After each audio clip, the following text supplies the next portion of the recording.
જય વેલનાથ બાબાની તો સૌથી પહેલા તો અહીંયા આગળ જૂના પાદર ગામે ઉપસ્થિત દરેક આપણા સમાજના યુવાઓ, વડીલો, માતાઓ, બહેનો અને આટલું ખૂબ જ સરસ કાર્યક્રમનું આયોજન કરવા માટે અહીંયા આગળ જૂના પાદરની આખી ટીમને હું દિલથી આભાર માનું છું કે તમે આટલું સરસ કાર્યક્રમનું આયોજન કર્યું, મારું આટલું માન સન્માન કર્યું, મને બહુ જ વધારે દિલથી હું તમારો આભારી છું. તો આજ તો કોઈ આગેવાન કે કોઈ મુંગલી નીકળે એ રીતે નહીં. આજે હું તમારો દીકરો, તમારો નાનો ભાઈ, તમારો મોટો ભાઈ બની આવ્યો છું અને સમાજના પ્રત્યે જે મારી લાગણી છે એ રજૂ કરવા માંગુ છું. તમારો દીકરો તરીકે, તમારા નાના ભાઈ, મોટા ભાઈ તરીકે તમારી સમક્ષ આવ્યો છું. કારણ કે આપણે બધા, ભલે હું આજે પહેલી વાર અહીંયા આવ્યો હોય, આપણે પહેલી વાર આજે મળી રહ્યા હોય, પણ આપણા બધા વચ્ચે એક સંબંધ છે કે આપણે બધા એક જ જ્ઞાતિના છીએ, આપણે બધા એક સમાજના છીએ અને આપણે બધા એકબીજાથી વસ્તુથી બંધાયેલા છીએ. આજના નહીં, એ સદીઓથી બંધાયેલા છીએ. અને મારી એક જ લાગણી છે કે આપણા સમાજનો વિકાસ થાય, આપણા સમાજને જે આજની તારીખમાં જે પછાતપણાનું કલંક લાગ્યું છે એ દૂર થાય અને આપણો સામાજિક, શૈક્ષણિક, આર્થિક રીતે આગળ વધીએ અને આપણો સમાજ એક સારું જીવન જીવી શકે. તો એ વિષય ઉપર હું આજે તમારી સમક્ષ વાત કરી. તમે ખાલી થોડી સમય ધ્યાનથી સાંભળજો. આ વસ્તુ તમારી સમક્ષ રજૂઆત કરવા માટે મેં વર્ષો સુધી વાંચન કર્યું, અભ્યાસ કર્યું અને આજે એ વસ્તુ તમારી સમક્ષ રજૂ કરવા માંગુ છું. તો સૌથી પહેલા આપણે વાત કરીએ એવી વાતોથી કે જે આપણે બધાએ સાંભળેલી છે. તમે અનેક કાર્યક્રમો જોયા છે કે જેના અંદર નેતાઓ આવશે, આગેવાનો આવશે, દરેક પાર્ટીના આવશે અને એ શું કહેશે કે ઠાકોર સમાજમાં બહુ વધારે વ્યસન છે, ઠાકોર સમાજના અંદર બહુ કુરિવાજો છે, ઠાકોર સમાજના અંદર અંધશ્રદ્ધા છે, ઠાકોર સમાજના અંદર શિક્ષણ નથી, ઠાકોર સમાજમાં એકતા નથી. આવું તમે દરેક જગ્યાએ સાંભળ્યું હશે ને? આ પહેલા સાંભળ્યું છે કે નથી સાંભળ્યું? સાંભળ્યું છે. હવે હું આ વિષય ઉપર વાત કરું કે આ કેટલું સાચું છે, કેટલું ખોટું છે. જો હું જ્યારે નાનો હતો ને તો ત્યારે આપણા ઠાકોર સમાજના જે વિસ્તારો છે ને ત્યાં આગળ રહેતો હતો. એ બાળકો જોડે મોટો થયો, એમના માતા પિતા શું કામ કરે છે, શું ભણે છે, મેં એ જોયું. એના પછી 10-12 વર્ષથી હું જ્યાં સુધી ભણ્યો, ગ્રેજ્યુએટ થયો, ત્યાં સુધી હું સમૃદ્ધ જ્ઞાતિઓ જોડે રહ્યો. એવી જ્ઞાતિઓ જોડે કે જે બહુ વધારે પૈસા ટકે સુખી હોય, ભણવામાં બહુ આગળ હોય અને નહીં કહેતા કે આપણે ભાઈ કે આ બધી ઊંચી જ્ઞાતિઓ જે લોકો કહે છે, હું એ બધા વિસ્તારોમાં રહ્યો, એમના જોડે રહ્યો. તો મેં જોયું છે કે આપણા સમાજના લોકો કઈ રીતે રહે છે, એ સમાજના લોકો કઈ રીતે રહે છે અને વિશ્લેષણ કરી, એ અભ્યાસ કરી અને સમજીને હું તમારી સમક્ષ વાત કરું છું. હું તમને છાતી ઠોકીને કહી શકું છું કે આજની તારીખમાં આખા ગુજરાતમાં ખાલી ઠાકોર સમાજ જ દારૂ પીવે છે એવું નથી. દરેક સમાજના અંદર દારૂ પીવાય છે. બરોબર છે ને? બરોબર. ઠાકોર સમાજમાં જ કુરિવાજો એવો નહીં, દરેક સમાજના અંદર કુરિવાજો છે. બરોબર. ખાલી ઠાકોર સમાજમાં શિક્ષણ ઓછું છે એવું નહીં, દરેક સમાજમાં ઓછું વધુ શિક્ષણ તો છે જ. બરોબર. આપણે ખાલી આપણા સમાજને જ પાછળ પાડવા કરીએ કે ભાઈ આપણે કંઈ નહીં કરતા એવું તો છે નહીં. એક વ્યક્તિ બતાવો જે પણ કહી શકે આખા ગુજરાતમાં અંદર કે ભાઈ મારા સમાજમાં દારૂ નથી પીવાતો. એક વ્યક્તિ હશે એવું? એક વ્યક્તિ કહે કે મારા સમાજના અંદર કુરિવાજો નથી, કે મારા સમાજમાં 100% લોકો શિક્ષિત થઈ ગયા, એવો કોઈ સમાજ કરો આખા ગુજરાતના અંદર? હું એમ કહેવા માંગુ છું કે તમે સમજો, આપણા સમાજમાં અત્યારે હાલ અહીંયા આગળ આપણે એવું માની લઈએ કે 1000 લોકો હોય. બરોબર. 1000 લોકો, 1000માંથી અંદાજે 200-300 લોકો એવા હશે કે જેમને ભણવું નથી, જે વ્યસન કરે છે, જે કુરિવાજો કરે છે, જેમને જીવનમાં આગળ નથી આવતું, એવા 200-300 લોકો હશે અને દરેક સમાજમાં 50-200 લોકો હોય. મારો પ્રશ્ન એ છે કે તમે આખા કાર્યક્રમમાં સમાજનું સ્નેહ મિલન કાર્યક્રમ હોય, સમાજના સમૂહ લગ્ન હોય, સમાજના વિદ્યાર્થી સન્માન સમારોહ હોય, આપણે એક જ વસ્તુ કહીએ કે ભાઈ સમાજ ભણતો નથી, સમાજમાં વ્યસન છે, સમાજમાં લોકો કુરિવાજો કરે છે. અને હું એમ કહેવા માંગુ છું કે 200-300 જણા કરે છે, પણ બીજા જે 700-800 લોકો આવ્યા છે કે જે વ્યસન નથી કરતા, જે કુરિવાજો નથી કરતા, જે ભણવા માંગે છે, જે જીવનમાં આગળ વધવા માંગે છે, જે કંઈ કરવા માંગે છે, એમના વિશે શું કહીશું આપણે? એની વાત કરો ને. કાયદેસર તો એ જોવું જોઈએ ને. તમારા બે બાળકો હોય, ઉદાહરણ તરીકે બે બાળકો હોય તમારા, એમાં એક બાળક એવો છે કે જેને ભણવામાં રસ જ નહીં, એ અઘરેલ છે, એને જીવનમાં કંઈ કરવું જ નથી, તમે ગમે તે કહો તો સુધરતું જ નથી. અને બીજું બાળક તમારો એવો છે કે જે મહેનતુ છે, જે હોશિયાર છે, જે રાત દિવસ એક કરે છે અને જીવનમાં કંઈ કરવા માંગે છે, તો તમે એમ કહેશો કે ભાઈ મારો એક છોકરો નથી ભણતો અને એક છોકરો નથી સારો એટલે હું બીજા છોકરાને જીવનમાં આગળ નહીં વધારું, આવું કહો તમે? કોઈ વ્યક્તિ એવું, કોઈ મા બાપ આવું કહેશે ખરા? તમારો એક છોકરો સારો નથી અને બીજો સારો છે પણ પહેલો ખરાબ છે એટલે હું બીજાને જીવનમાં આગળ નહીં વધારું, આવું કોઈ કહે ખરા? તો હું એ તો કહું છું, જે આપણા સમાજના લોકો આગળ નથી આવતા કે જેમને આગળ નથી આવવું, એ તમે ગમે તે કરશો આગળ નહીં આવવાના. તમે ફોકસ એમના ઉપર કરો જે જીવનમાં આગળ વધવા માંગે છે, જે જીવનમાં કંઈ કરવા માંગે છે પણ એમને તકલીફો પડશે એમના માટે તમે કામ કરો. ક્યાં સુધી આપણે ટીકા ટિપ્પણીઓ કરીશું કે નથી ભણતા, જે નથી ભણતા એને છોડો, જે ભણે છે, જે કંઈ કરવા માંગે છે એને સગવડ આપો ને, એને માર્ગદર્શન આપો, એને નોકરી અપાવો, બરોબર કે નહીં? તો આપણો ઉદ્દેશ એ હોવો જોઈએ. અને આપણે પાછા કેમ પડે આપણે એ વિષય ઉપર વિચારવું પડશે, આપણે એ સમજવું પડશે કે આપણે કેમ પાછા પડી ગયા. હું તમને એક ઉદાહરણ આપું. હવે આપણા સમાજમાં ઘણા લોકોને એ નથી ખબર કે ઓબીસી શું છે, અનામત શું છે અને કેમ આપવામાં આવી હતી. જુઓ, આપણો સમાજ છે ને આખા ગુજરાતમાં સૌથી વધારે વસ્તી ધરાવતો સમાજ છે, પણ આપણે સામાજિક અને શૈક્ષણિક રીતે ઘણા પાછળ હતા, બરોબર?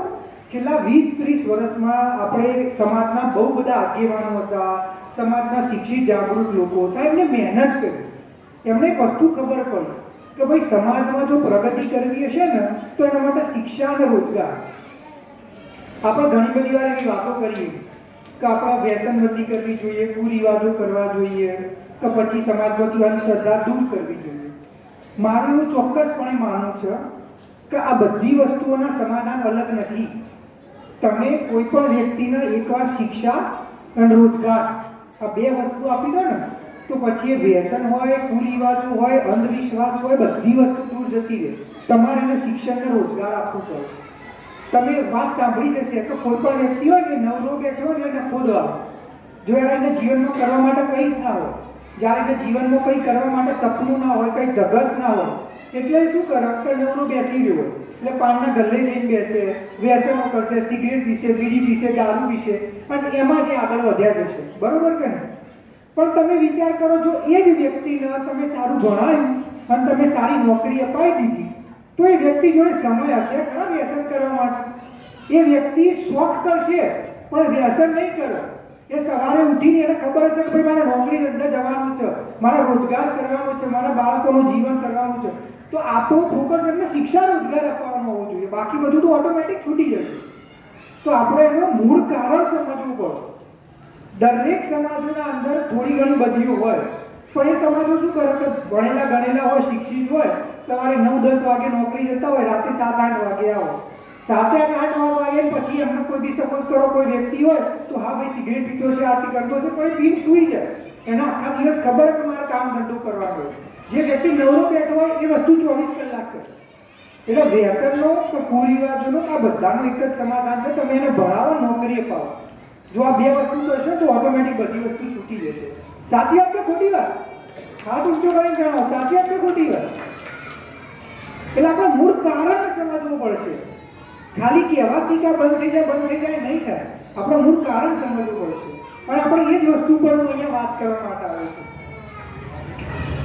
આજની તારીખમાં તમે એક વસ્તુ નોટિસ કરજો, તમે કોઈ પણ કચેરી જતા રહો, તમે મામલતદાર કચેરી જતા રહો, તમે તલાટી ઓફિસે જતા રહો, તમારે કોઈ દાખલો નીકાળવો હશે, તમારે કોઈ પણ પ્રકારનું યોજનાનો લાભ લેવો છે, કંઈ પણ કામ કરવું હશે, તમારે નાનું કામ કરવું હશે, ત્યારે તમારે અનેક ધક્કાઓ ખાવા પડશે.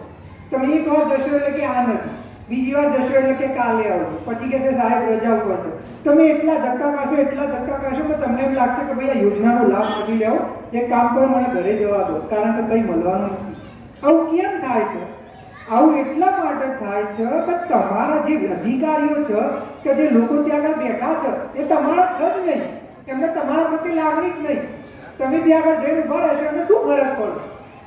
પણ એના જગ્યાએ જો આપણા અહીંયા આગળ જ ગામમાંથી આપણો કોઈ દીકરી કે દીકરી હોય, દીકરો કે દીકરી, એ અહીંયા આગળ ડૉક્ટર હોય, અહીંયા આગળ મામલતદાર હોય, ટીડીઓ હોય કે પોલીસ ઇન્સ્પેક્ટર હોય, તો જ્યારે તમે તમારા કામ લઈ જાઓ તો એને લાગણી હોય કે યાર મારા સમાજનો કોઈ વ્યક્તિ આવ્યો છે, એને કોઈ તકલીફ છે, એને કોઈ રીતે ખોટી રીતે કોઈની જમીન પચાવી પાડી રહ્યું છે, કોઈ ખોટી રીતે એને હેરાન કરે છે, એને દાખલા નથી નીકળતા, તો હું એનું કામ કરી આપું કે જેના કારણે એ સારી રીતે જીવન જીવી શકે, લાગણી હોય. પણ આપણા કોઈ દિવસ આજ સુધી તમે કોઈ અધિકારીઓ જોયા નહોતા? ભાગ્ય કોઈ એકાદો અધિકારી હશે, આપણા કોઈ દિવસ તમને અધિકારી જોવા નહીં મળે.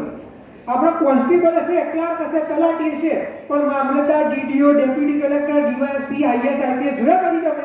નહીં જોવા મળે. હવે અત્યાર સુધીમાં આવા જોવા નતા મળતા, એટલે આપણે શું કહી દીધું હતું કે ભાઈ તમે મહેનત નથી કરતા, એટલા માટે તમે પાસ નથી થતા અને એટલા માટે તમે આગળ નથી આવતા. ઠાકોર સમાજ નથી ભણતો, ઠાકોર સમાજ મહેનત નથી કરતો, એટલા માટે બહાર નથી આવતો. આવું આપણને ભરાઈ દીધું હતું અને આપણે માની લીધું હતું. હવે આપણે વાસ્તવિકતા શું છે એ સમજો. કોઈ પણ ભરતી હોય, ક્લાર્ક હોય, કોન્સ્ટેબલ હોય, તલાટી હોય, ડેપ્યુટી કલેક્ટર હોય, ડીવાયએસપી હોય, તો પછી તમારા બાળકોને કોલેજમાં એડમિશન લેવાનું હોય, પછી એને ડૉક્ટર બનવું હોય અને એન્જિનિયર બનવું હોય કે કંઈ પણ કરવું હોય, તો 100માંથી 27 જગ્યાઓ એ ઓબીસી માટે આરક્ષણ આપવામાં આવે, અનામત આપવામાં આવે. બરોબર? કે 100 જણા લાગશે, 100 ડેપ્યુટી કલેક્ટર લાગશે તો ભાઈ 27 જણા ઓબીસી ના હશે. 100 જણા ડીવાયએસપી લાગશે તો મામલતદાર કે ડીડીઓ કે ડોક્ટર કે એન્જિનિયર તો 27 ઓબીસી ના હશે. બરોબર? હવે આમાં વસ્તુ શું થઈ?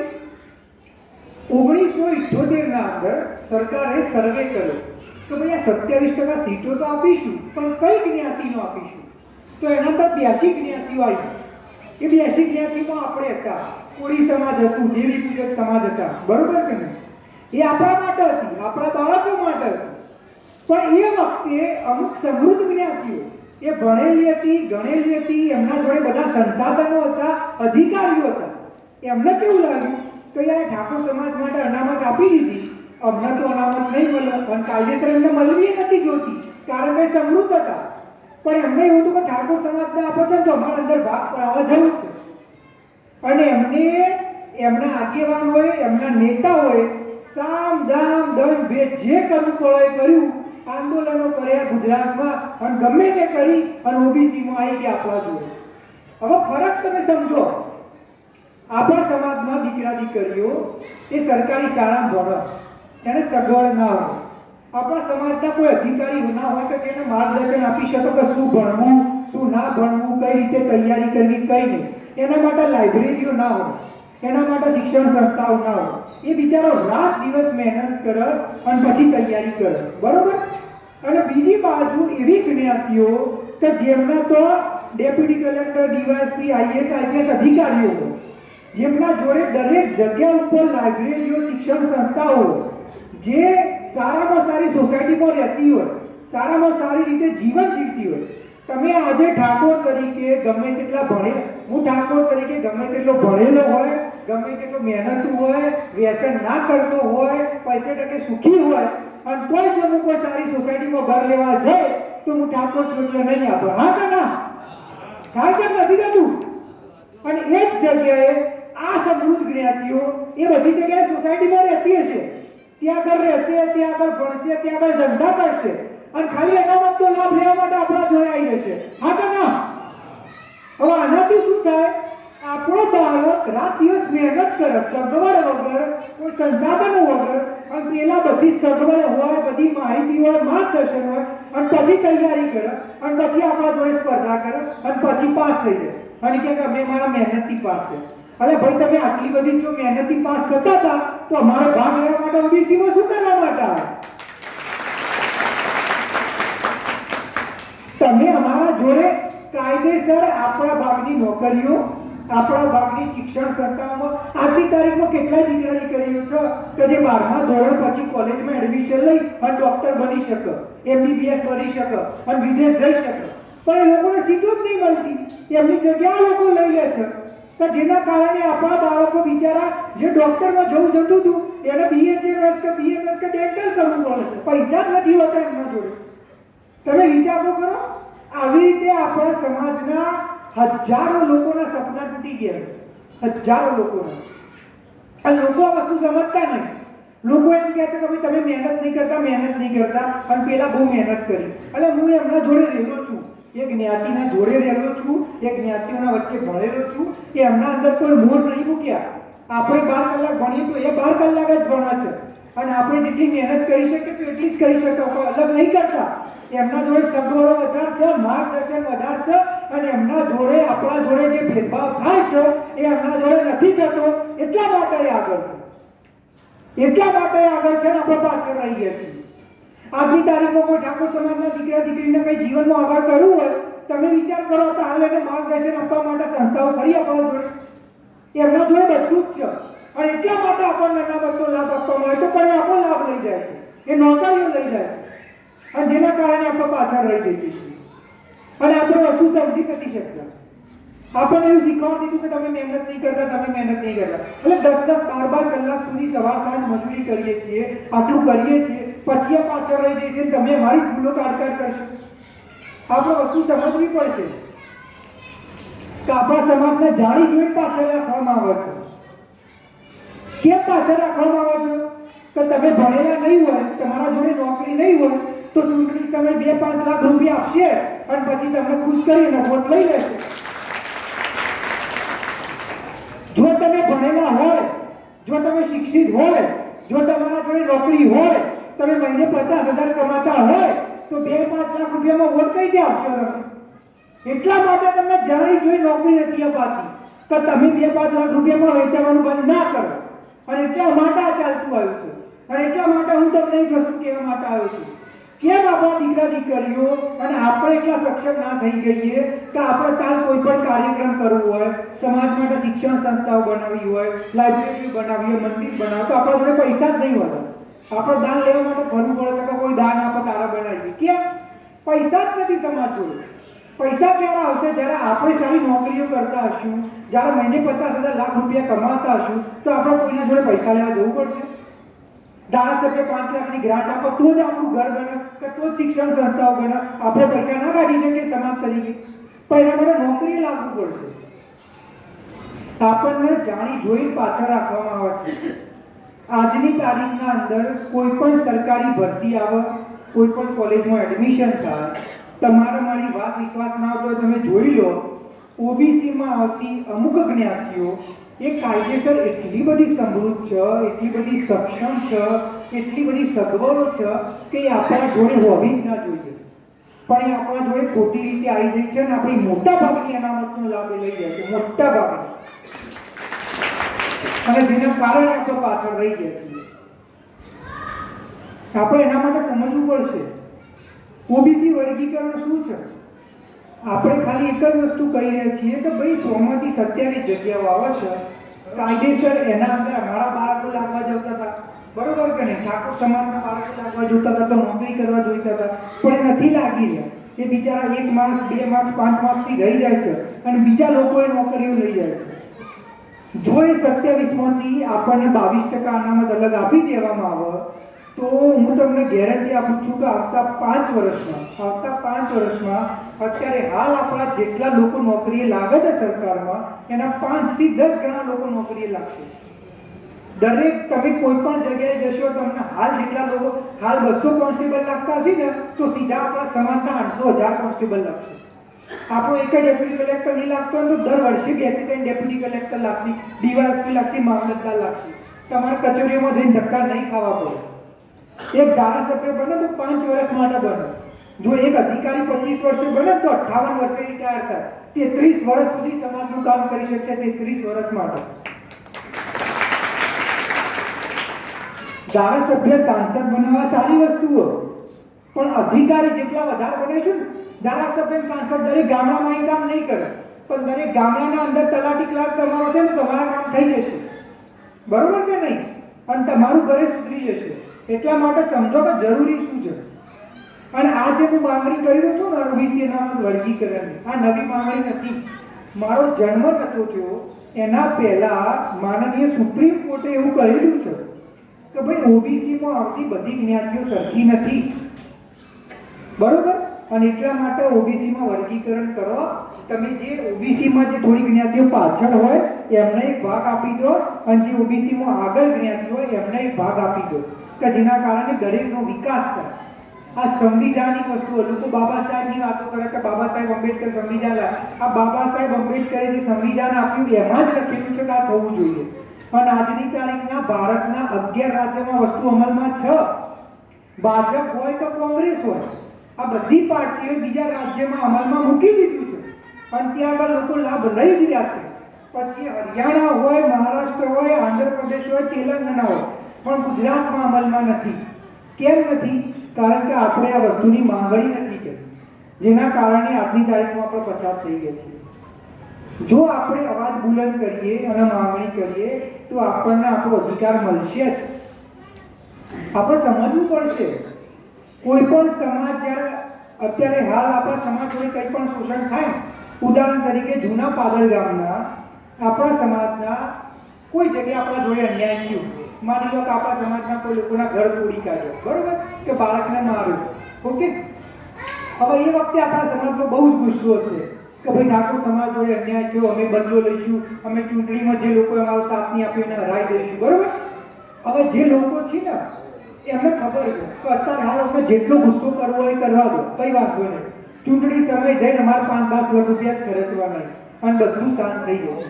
આ એમની માનસિકતા છે જે હું તમને કહી રહ્યો છું. સાચી વાત છે કે ખોટી વાત? એમને ખબર કે અત્યારે આ રસ્તા રોડ નહીં બનાવીએ, કઈ વાંધો નહીં. એમને લાઈટ નહીં આવે, કઈ વાંધો નહીં. પાણી નહીં મળે, કઈ વાંધો નહીં. ગટરનું કામ નહીં થાય, કઈ વાંધો નહીં. જે વિરોધ કરવો હોય કરવા દો. એમને ખબર કે ચૂંટણી સમયે અમારે 5 લાખ રૂપિયા ખર્ચવાના છે અને આ સમાજ એમને મત આપી દેશે. અને આવું થાય છે કે નથી થતું? બરોબર? તમે વિચાર કરો, એ બધા સંખ્યા છે. આપણે ધારીએ અને જીતાવી શકીએ, ધારીએ અને હરાવી શકીએ, અને તોય જે વર્ષો સુધી કામ નથી કરતા એ જ લોકો કેમ ચૂંટાઈ જાય છે? કારણ કે ચૂંટણી સમયે આપણે પૈસા લઈને ફરી જઈએ છીએ. આપણે પૈસા લઈને કેમ ફરીએ છીએ? કારણ કે આપણા સમાજ જોડે શિક્ષા નથી, આપણા સમાજ જોડે રોજગાર નથી, આપણા સમાજ જોડે પૈસા નથી. મારા જોડે જો પૈસા ના હોય, હું મહિને 5, 10, 12 હજાર રૂપિયા કમાતું હોય અને ચૂંટણી સમય મને તું કહી કે લે ભાઈ 20,000 રાખ, તારા ઘરના 5 મત મને અપાઈ દે, તો હું અપાઈ દે. પણ એક જગ્યાએ જો હું મહિને 50,000 કમાતું હોય તો હું કહું લે 20,000 તારા મોઢા પર મારું નહીં જોતા તારા પૈસા. થશે જ નહીં છે. પણ એ આપણો સક્ષમ હજુ ત્યારે હશે જો આપણા જોડે નોકરી નહીં હોય અને આપણા જોડે ખાવા પીવાના પૈસા નહીં હોય, 8-10 હજાર કમાતા હશું અને પેલો 20,000 આપશે તો શું કરશું આપણે? એ બધો ગુસ્સો ભૂલી જવાશે કે ના ભાઈ ચલો વાંધો નહીં, જવાય જે કર્યું એ પણ પૈસા હાલ લઈ લઈએ. પણ હું 50,000, મારો દીકરો 50,000 કમાતો હોય, મારી દીકરી 50,000 કમાતી હોય, લાખ રૂપિયા ઘરે મહિને આવતા હોઈએ તો કોઈના બાપુની તાકાત કે મનાઈ ખરીદી દે. આપણે એ કરવાનું હોય. આપણે આર્થિક રીતે એટલા સક્ષમ થવાનું છે કે કોઈની તાકાત ના હોય કે આપણને પાછળ પાડી શકે. સમજ્યા? એટલા માટે આ વસ્તુ જરૂરી છે. કેમ આ વસ્તુની હું માંગણી કરી રહ્યો છું? ઓબીસી અનામત વર્ગીકરણ થશે ને તો અહીંયા આગળ જે દીકરાઓ બેઠા છે અહીંયા ઉભો બેટા ઉભો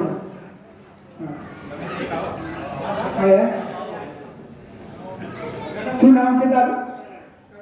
કયા ધોરણમાં ભણે છે તું? અને શું બનવા માંગે છે તું ભવિષ્યમાં? શું કરવું છે તારે મોટું થઈ? આગળ મતલબ કોઈ ડોક્ટર બનવું હોય, કોઈ ડીવાયએસપી, શું કરવું છે તારે? એને ભણવું છે, એને જીવનમાં કંઈ કરવું છે. તમે એક પરિસ્થિતિની ખાલી કલ્પના કરો.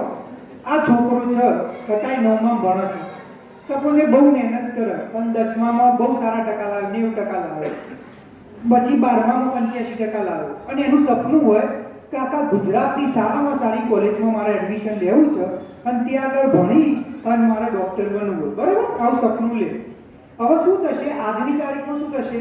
એ 90% લાવશે, 90% 12મામાં, અને પછી જ્યારે ડૉક્ટર બનવા માટે એડમિશન લેવા જશે ગવર્મેન્ટ કોલેજમાં તો બીજા સમાજના સમૃદ્ધ લોકો આપણી જગ્યાઓ લઈ લેશે, એને ડૉક્ટરમાં એડમિશન મળે નહીં. હવે તમે ગવર્મેન્ટ કોલેજમાં તમને એડમિશન મળે ને, આ વાત કરી ગયા, વાત કરી, તમને ગવર્મેન્ટ કોલેજમાં એડમિશન મળે ડૉક્ટર બનવા માટે તો તમારા 5 વર્ષમાં 5 લાખ રૂપિયા ખર્ચવાના હોય. 5 વર્ષ 5 લાખ રૂપિયા અને ડૉક્ટર બનશે. ડૉક્ટર બન્યા પછી એ જે વિસ્તારમાં આવશે ત્યાં આગળ એ દવાખાનું ખોલશે, પોતાના સમાજની સેવા કરશે, અને દર મહિને 2-2.5 લાખ રૂપિયા કમાશે. બરોબર કે નહીં? બરોબર. હવે જ્યારે 90% લાઈન ડોક્ટર બનવા જશે, હવે મેરિટ તો ઊંચું જશે, કારણ કે બીજા સમાજો આપણી સીટો લઈ લેશે, એટલે આને એડમિશન નહીં મળે. એટલે આને પ્રાઇવેટ કોલેજમાં જવું પડશે. પ્રાઇવેટ કોલેજમાં તમારે MBBS કરવું હોય તો 5 વર્ષમાં ફી હોય 60 લાખ રૂપિયા. કેટલી? 60 લાખ રૂપિયા. હવે એના મમ્મી પપ્પા એને ભણાવ્યો, ડોક્ટર બનવો જોઈતો તો 60 લાખ રૂપિયા ફી નહીં ભરી શકે. બરોબર?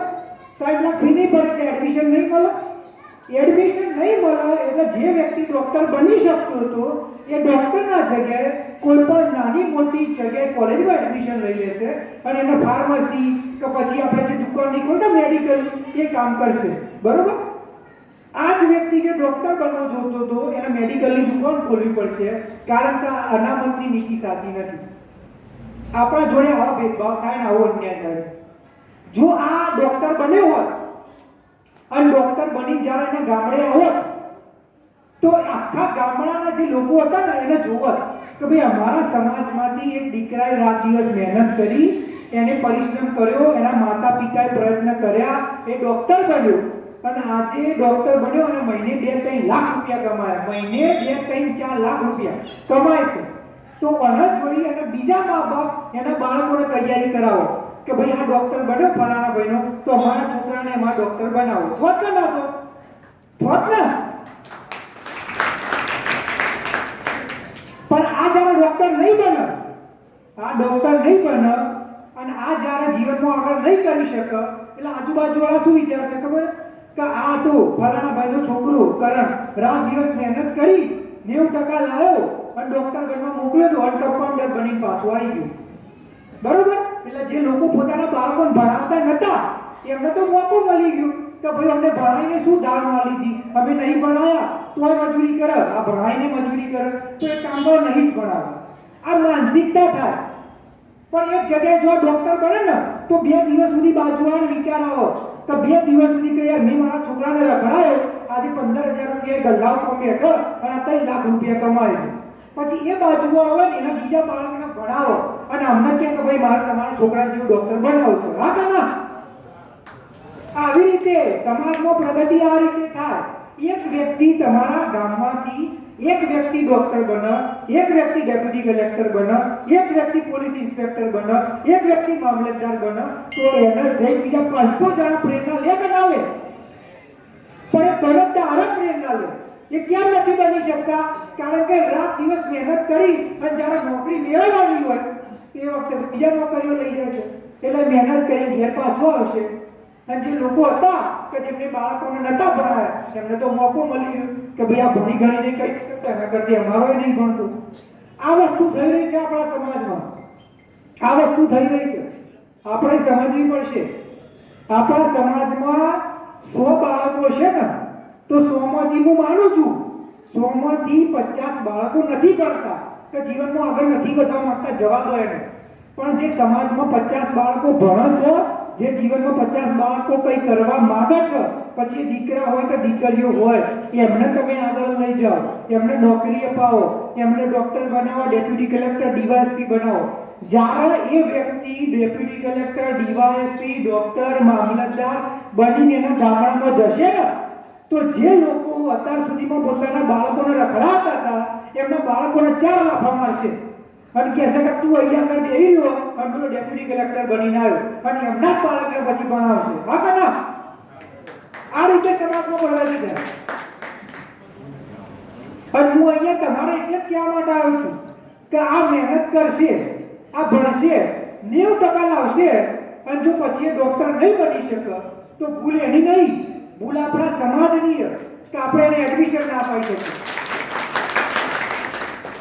અને પછી તમે આવી કહો કે ભાઈ તું ભણ્યો નહીં, એટલે 90% તો લાવ્યો, તમારો તાકાત હોત, અનામતની નીતિ સાચી હતી તો ડોક્ટર હોય. એ આપણી સમાજની કમી કહેવાય ને. અને આવા કેટલા લોકો છે આપણા સમાજમાં, આવા કેટલાય દીકરા દીકરીઓ છે કે જે મહેનત કરી, રાત દિવસ એક કરી, સવાર સાંજ વાંચ્યું, અને પછી જે નોકરી મેળવવા માંગતા હતા એ ના મેળવી શક્યા, અને પછી છેવટે હું તમને ઉદાહરણ આપું, મને એવા દીકરાઓના ફોન આવે છે એના મા બાપ મજૂરી કરતા હતા, એના બાપાની મૃત્યુ થઈ ગઈ, એની મમ્મીએ એને ખર્ચો કરી ભણાવ્યો, રાત દિવસ વાંચ્યું, એને દિવસ રાત જોયા વગર કોઈ ફંક્શન કોઈ કાર્યક્રમ નહીં, સગા સંબંધીઓને ભૂલી રાત દિવસ વાંચ્યું, અને એના પછી એક કોન્સ્ટેબલમાં અડધા માર્ક્સથી રહી ગયું, ક્લાર્કમાં 1 માર્ક્સથી રહી ગયો, બીજી ગ્રુપ એની ભરતીમાં 1.5 માર્ક્સથી રહી ગયું. પછી મને ફોન કરી કે તારે ભાઈ જો આપણે અનામતની નીતિ સાચી હોત ને તો હું અત્યારે મહિને 50,000 કમાતો હોત, અને હું અત્યારે હાલ મારી માની અત્યારે હાલ મદદ કરી શક્યો હોત. આજે મારી માં મજૂરી કરે છે અને આટલા વર્ષોની તૈયારી પછી મારા જોડે નોકરી નથી, અને હવે મને ભણવા માંગુ છું પણ મારા જોડે પૈસા નથી, અને આ સમાજના આગેવાનો એમ કહે છે કે આપણા સમાજના બાળકો ભણતા નથી, શું કરવાનું? તો એ નોકરીએ લાગ્યો હોત તો મહિને 50,000 કમાતો હોત તો એનું એના માનવું થાય જીવન સુધર્યો જ ને ના સુધર્યો? હું એ તો કહેવા માંગુ છું યાર, ક્યાં સુધી હું એમ કે કરે કે આ નથી ભણતો, જે નથી ભણતો એને મૂકો સાઈડમાં, એ તમારા કહેવાથી નથી ભણવાનું. મારો ઉદ્દેશ જ એક છે કે જે ભણવા માંગે છે એના આગળ લઈ ગયો. આખા ગુજરાતમાં જે સૌથી સમૃદ્ધ સમાજ હોય ને, પાટીદાર હોય, જૈન હોય, બ્રાહ્મણ હોય, એમાં 100% લોકો નહીં ભણતા, 100% લોકો નહીં ભણતા. એમાં ઘણા લોકો છે કે જે ભણતા નથી, જે રખડી ગાતા હશે, પણ જે ભણે છે એમને એમનો સમાજ આગળ લઈ જાય છે. આપણે એ કરવાનું, અને આપણે એના માટે અહીંયા આગળ આવ્યા છીએ, અને એટલા માટે હું આવ્યો છું. અહીંયા આગળ આપણા સમાજની બહેનો છે, મને એટલું દુઃખ સાથે કહેવું પડે છે, આજની તારીખમાં આપણે આપણી જાતને ક્ષત્રિયો કહીએ, ઠાકોર છીએ, આ છે તે છે, આપણા સમાજની દીકરીઓ, આપણા સમાજની મહિલાઓ એ લોકોના ઘરે કચરા પોતું કરવા જાય, એ વસ્તુ શોભા આપણને જાય છે કે નથી જતા? અત્યારે હાલ શું પરિસ્થિતિ આપણા સમાજની, એ કેમ જઈ રહ્યા છે? કારણ કે તમારી દીકરી જો અત્યારે હાલ કોઈ જગ્યાએ નોકરી કરતી હોય, ક્લાસ 1 ક્લાસ 2 અધિકારી બની બેઠી હોય, તો અત્યારે હાલ પરિસ્થિતિનું સર્જન થાય. તમે અમને નોકરી નથી અપાઈ, એના કારણે અત્યારે હાલ આ બધું કરી રહી છે. પછી આપણે એમ કહીએ છીએ કે નાની ઉંમરે લગ્ન થઈ જાય છે. નાની ઉંમરે લગ્ન ના કરાવવા તો એનો એક જ સમાધાન છે, તમે ભણાવો. જો તમારી દીકરી ડોક્ટર બનતી હશે તો અધિકારી બનતી હશે તો ઓટોમેટિક તમે એને ભણતી હશે તો લગ્ન નહીં જ કરાવી શકો. 22-23 વર્ષથી લગ્ન કરાવવા પડશે તો ઓટોમેટિક 18-19 વર્ષે લગ્ન નહીં થાય. તમે જો ઘરમાં બેસાડી રાખશો, ભણાવો નહીં, તો તમારે લગ્ન કરવા જ પડશે. તો નાની ઉંમરે લગ્ન કરવા માટે તમારે એક જ વસ્તુ કરવી પડે, ભણાવવા પડે. આ બધી વસ્તુનું સમાધાન એક જ છે. બેસ્ટ વસ્તુ તમે અહીંયા આપણા વિરમગામ તાલુકામાં છીએ. વિરમગામના ધારાસભ્ય હાર્દિક પટેલ છે, બરોબર ને? તમે બધા ઓળખો છો. હવે હાર્દિક પટેલ એમને શું કર્યું હતું? એમને એક મુદ્દો લીધો હતો. એમને એમ કહ્યું કે ભાઈ અમારો પાટીદાર સમાજ સમૃદ્ધ છે, અમે આગળ છીએ ગુજરાતના સમાજોમાં, જે કહેવાય ને સમૃદ્ધ સમાજ છે, પણ અમારા સમાજમાં જે ગરીબ લોકો છે એ અનામત તમે આપો, બરોબર? એમને માંગણી કરી, આખા ગુજરાતના અંદર આંદોલન કર્યું, આખા ગુજરાતના અંદર ફર્યા, અને એમનો સમાજ એને એટલો બધો દબાણ કર્યું સરકાર ઉપર. અને લોકશાહીમાં રહીએ છીએ, સરકારના હિસાબે આપણે નહીં ચાલવાનું, સરકાર આપણા હિસાબે ચાલશે, કારણ કે આપણે એમને ચૂંટ્યા છીએ, બરોબર કે નહીં? એ લોકોએ સરકાર પર દબાણ કર્યું, એમને અનામત મળી. તો હું તમને કોન્સ્ટેબલના એક્ઝામ્પલથી સમજાવું કે એમને કેટલો લાભ થયો અને અનામત વર્ગીકરણથી આપણને કેટલો લાભ થશે. કોન્સ્ટેબલની પરીક્ષા થઈ થોડા દિવસ પહેલા, 12,500 જગ્યાઓ હતી, બરોબર? 200 માર્ક્સનું પેપર હતું. ધ્યાનથી સાંભળજો માતાઓ, બહેનો અને બધા, 200 માર્ક્સનું પેપર હતું. હવે 200 માર્ક્સનું પેપર હતું તો એમાં જે સમૃદ્ધ જ્ઞાતિઓ કહેવાય, પાટીદાર, રાજપૂત, જૈન, બ્રાહ્મણ, એમના સમાજોને જો પાસ થવું હોય તો એમને 132 માર્ક્સ લાવવાના હતા, બરોબર? 132 માર્ક્સ લાવ્યા તો તમે કોન્સ્ટેબલ બની જશો, અને તમને દર મહિને 40,000નો પગાર મળશે, તમને ખાખી વર્દી મળશે, તમારું જીવન એ સારી રીતે ચાલશે, તમારા પરિવારનું એ ચાલશે, નામ સન્માન બધું જ મળશે, બરોબર? તમારું જીવન તો સેટ થઈ ગયું, કદી જીવનમાં કોઈ તકલીફ છે નહીં. હવે ઓબીસી જેમાં આપણે આવીએ તો આપણા બાળકોનો પાસ થવું હોય તો આપણે ઉદાહરણ કરીએ 128 જેટલા માર્ક્સ લાવવાના, બરોબર? હવે હાર્દિક પટેલે આંદોલન કર્યો કે ભાઈ અમારા સમાજને અનામત મળવી જોઈએ. એમને આખા ગુજરાતના જન આંદોલન કર્યું, આખું ગુજરાત ભેગું કર્યું, એમને ઈડબ્લ્યુએસ અનામત મળ્યું 10%. આજની તારીખમાં એમના બાળકો પાટીદાર, રાજપૂત, બ્રાહ્મણ, જૈન એમના બાળકો એ ઠાકોર સમાજના બાળકો કરતાં 2-2.5 માર્ક્સ ઓછાય પાસ થાય. બરોબર?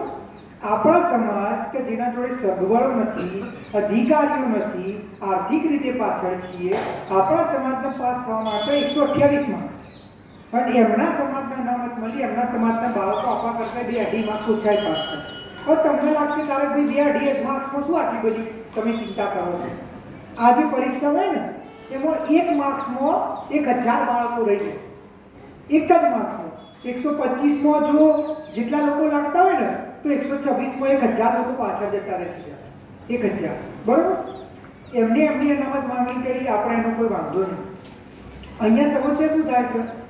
એ આપણા વખતે ઓછા માર્ક્સે લાય છે, એમની માંગણી કરી અને આપણા જોડે બીજી તમને કઈ સમૃદ્ધ જ્ઞાતિઓ, એ સમૃદ્ધ જ્ઞાતિઓ આપણી સીટો લઈ જાય છે. એટલે આપણા બાળકો તો રાત દિવસ મહેનત કરી નોકરી વિહોણા લઈ જાય છે. હવે હું જે વર્ગીકરણની વાત કરું છું એ વર્ગીકરણ જો અમલમાં આવી જાય કે જે આવતા 3 થી 4 મહિનામાં અમલમાં આવી શકે છે, કારણ કે રાજ્ય સરકારનો, ગુજરાત સરકારનો મુદ્દો છે, તો આપણા બાળકો 127 જગ્યાએ 115 થી 117 માર્ક્સથી પાસ થશે. 115 થી 117 મતલબ 10 થી 12 માર્ક્સ ઓછા. અને જો 10 થી 12 માર્ક્સ ઓછા, અત્યારે હાલ ઠાકોર સમાજના 12,500 માંથી 150 લોકો નોકરીએ લાગ્યા છે. જો વર્ગીકરણ થાય તો 150 ના જગ્યાએ સીધા 700-800 લોકો લાગે. 700-800 મતલબ શું? 600 થી 700 બાળકો વધારે પાસ થશે અને એ બાળકો મહિને 40,000 રૂપિયા કમાતા થશે. એમનું ને એમના પરિવારનું જીવન સુધરી જશે અને એ જ લોકો સમાજમાં માર્ગદર્શન આપશે, એ જ લોકો સમાજમાં નવી પેઢીને આગળ આવવા માટે પ્રયત્ન કરશે અને એમના કારણે આપણા સમાજની પ્રગતિ થશે. થશે કે નહીં થાય? તો આ અનામતમાં વર્ગીકરણ આના માટે છે અને એના માટે હું અત્યારે તમારી સમક્ષ રજૂઆત કરવા આવ્યો છું. આપણા સમાજને આગળ લઈ જવો હશે તો એના માટે શિક્ષા અને રોજગાર એક જ વિકલ્પ છે. અને એટલા માટે હું તમને કહેવા માટે આવ્યો છું કે આપણે જો એકજૂટ થઈ જઈશું અને આપણે ભેગા થઈને રજૂઆત કરીશું તો સરકારને આપણી વાત માનવી જ પડશે. આપણા સમાજના અનેક નેતાઓ છે, પછી જ્ઞાનીબેન ઠાકોર હોય, ચાણસ્માના ધારાસભ્ય દિનેશભાઈ ઠાકોર હોય, અહીંયા આગળ પાટડીના ધારાસભ્ય પી.કે. પરમાર હોય, અનેક ધારાસભ્ય આપણને સપોર્ટ કર્યો છે. અને હું તમને કહું છું, આ જ વસ્તુ હું હાર્દિક પટેલ જે અહીંયાના ધારાસભ્ય છે માનનીય, હું એમને કહેવા માંગુ છું. હવે હાર્દિક પટેલ પટેલિયા સમાજના ખરા, પણ એ ધારાસભ્ય તો બધાના જ છે ને. આપણા સમાજને મત લઈ જીત્યા છે ને, આપણા સમાજે એમને મત તો આપ્યા જ છે. તો ધારાસભ્ય તરીકે હવે એમની જવાબદારી કે દરેક સમાજના પ્રશ્નો ઉઠાવો અને દરેક સમાજના પ્રશ્નોને વિધાનસભામાં ઉઠાવો.